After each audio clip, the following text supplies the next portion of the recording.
The thing that I love most about this time of year is that we have the beta going on. We're like 2 or 3 weeks away from the actual launch of Black Ops Cold War.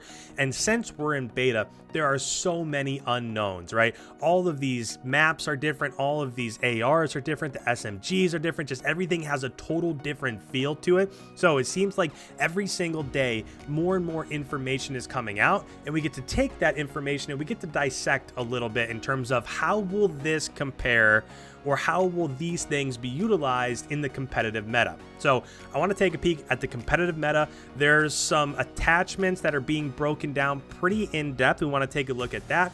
And then of course, Warzone has this issue, Modern Warfare has this issue. There are cheaters out there. We'll look at all three of those things, but to get started here, I want to talk about the competitive meta. So this is a post on the subreddit. It comes from Poe Swell, and he talks about, he knows that it's early, but he goes through and he talks about there's actually a vote here. There are 4 options in what you think the competitive meta is going to be. Again, it's early, but what do you feel like it's going to be going into 4v4 in Black Ops Cold War? So you'll see here that I voted other, and I'll tell you why in just a second, but let's go through these 3 options. So starting at the top, they have the M16 first, which would really be your anchoring AR, that guy that's sitting back using that AR, controlling spawns, controlling rotations and hard points, stuff like that. The second one would be for your flex player, which is an AK-47 or a Milano. So a little bit more of a mobile AR in kind of a way, like a little bit of it's basically an AR that's running a little bit faster. And then 2 MP5s. At the time of this video, it seems like the MP5 is the best SMG. So you'd have like an anchoring AR, a mobile AR, and then 2 MP5s.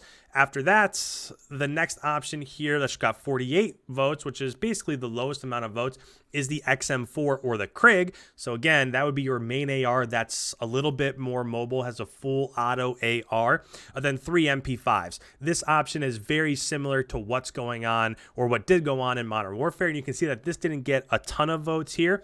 And then the most popular one, this third one right here, has the XM4 of the Krig. So your main anchor AR would have an AR that's a little bit more mobile. It'd have an AK-47 or a Milano for your flex player. And then you'd have 2 MP5s. So this one's a little bit interesting. It got the most votes, but a flex running an AK-47 or a Milano, I'm not quite sure what the Milano would give you as that flex player. It just feels like if you're playing super fast as that flex, then you're going to get gunned by the MP5s. If you're playing a little bit slower with an AR, AK-47, I'm not quite sure that's the one. So I said other, and the reason why I said other is because right now I feel like the game is playing slow enough to where an anchoring AR could use the M16. I feel like it's a really dominant gun. It just plays really well. So that main anchoring AR maybe has an M16. We'll see if they're able to get around the map fast enough with that weapon. Again, all these things are still to be determined here. What I feel like the Krig is one of the best weapons in the game. So the reason why I said other is because I feel like a main AR could use the M16 to anchor, gain rotations, gun people at that medium to long distance.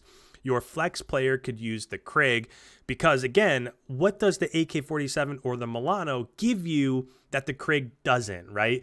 So I feel like the Krig could be that flex AR, and then you'd have 2 MP5s. So it's kind of a mix of what I feel is a mix of this first and this third option. I would just take the M16. I would replace the AK or Milano with the Krig, and then 2 MP5s. I think that would be incredible. This actually has a very similar feel to the way Black Ops 2 was, when you'd have the M8 as your main anchor AR, you'd have the AN94, then you would have the MSMC or the Scorpion as your SMG. So we'll see what happens, but that's kind of my take on what the 4 roles could match up being right now. Again, super early. We don't even know what changes are going to occur by the time that the actual game releases.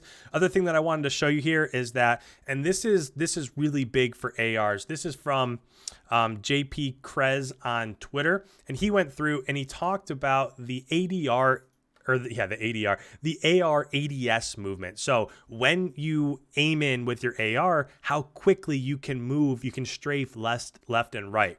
So if we're looking at the stock attachment, which allows you to do that faster, back in Black Ops 2, you were moving at 88% of your movement speed. So take how quickly you would normally strafe back and forth. If you're ADSing, you would still move at 88% of that speed back in Black Ops 2. You can see in Black Ops 3, it was reduced quite a bit. It's down to 68%. If you look at Black Ops 4, it was 69% with guns like the ICR and then 72% for guns like the KN. So it's far less than it was in Black Ops 2, but it's still pretty good. Then if you look at where everything is at for the Cold War beta, you're moving at 53% with your ADS attachments, your strafe ADS attachments. You're basically ADSing and moving at half the speed you would normally strafe left and right. And this, I think, is a terrible decision, especially for competitive. Think about it. Would you rather be able to ADS, so if you're using a main AR, like if you're a flex, would you have it to where you're using a Krig like we talked about earlier, where you ADS with an AR and you can barely move back and forth, or would that person rather just use an SMG? I feel like this is one thing that absolutely has to be changed. If they took this movement speed and they made it like 70% where Black Ops 3 and Black Ops 4 were, then we'd have a pretty good solution on our team to where you could have that M16 AR, you could have the Krig AR, and then 2 SMGs, just so that you get a meta that's a little bit different than what we've been seeing in the past. Last thing that I want to show you real quick, this comes from Tempid on Twitter. There's already hacking going on. So I'll go ahead, I'll make this full screen so you guys can see it here, and let's just hit play and let you guys watch what happens. I want to see this shit, bro. 94 and 80. This is... So you're going to see it in the kill cam here, and watch this dude. Oh, 100%. Oh, yeah. I mean, he's just immediately rotating from one person to the other.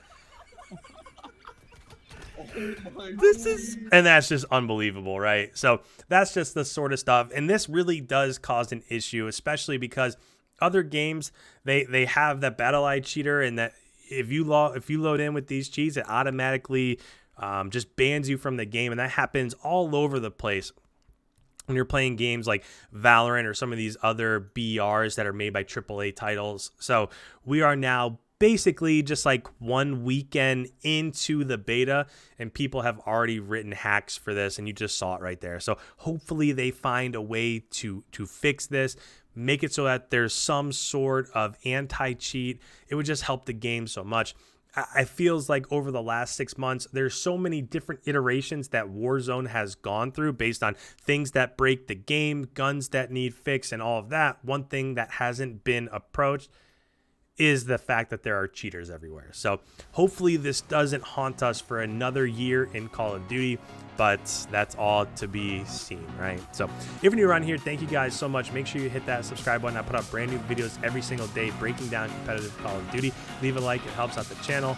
And with that, guys, thank you so much. We will see you in tomorrow's upload.